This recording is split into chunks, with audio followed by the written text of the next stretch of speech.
You say you want to be free. You say you want more time, more clarity, more control over your life. You tell yourself that if you could just focus harder, if you could just eliminate distractions, if you could just reset properly on Monday, everything would change. But it hasn't. You've restarted more times than you can count, and every time you restart, you feel slightly more disappointed, but slightly more certain that next time will be different. It won't. Not because you're weak, not because you lack discipline, but because you're fighting the wrong war. You don't actually want freedom. You want the idea of it, because the reality of freedom would break the person you've carefully constructed over the last 10 years. And that's the part you're not ready to admit. The first reason you don't choose freedom is loyalty. Not loyalty in the heroic sense, quiet loyalty, unspoken loyalty, the kind that keeps you agreeable, predictable, safe.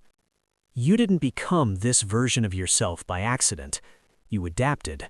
You learned what keeps things smooth, what avoids tension, what earns approval. Right now, your life is full of safe maybes. Maybe I'll try that later. Maybe I'll start next month. Maybe I'll see how things go. Safe maybes protect everyone else from disruption, but they also protect you from becoming inconvenient. Because if you were truly free, you would stop being the reasonable one.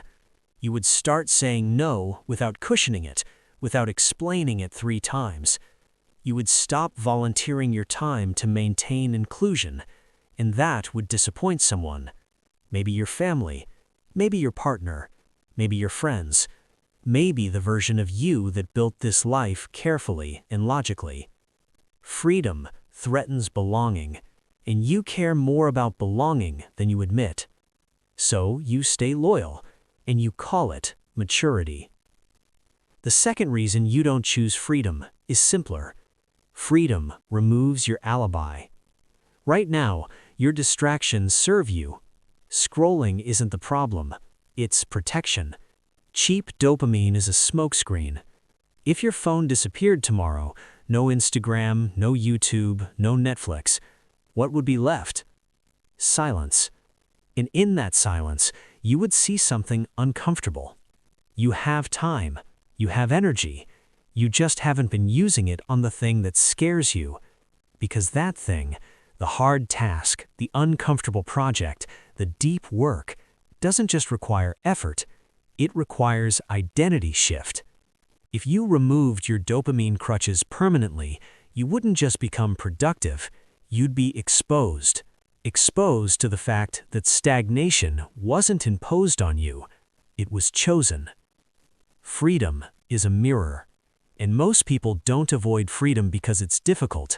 They avoid it because it shows them exactly where they've been complicit. The third reason is the one you don't talk about. Freedom exposes desire. When you enter deep focus, real focus, no phone, no noise, no stimulation, something happens.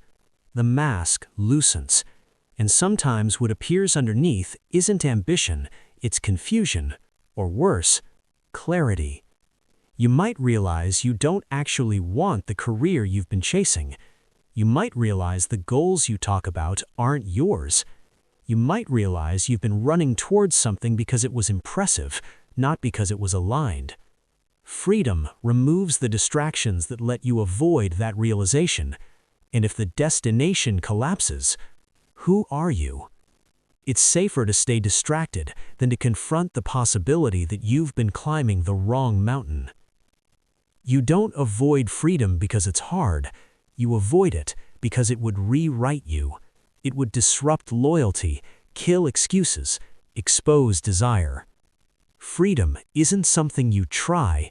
It's something that rearranges your relationships, your habits, your identity. And the question isn't whether you're capable of it. The question is, who would you have to stop being if you actually chose it?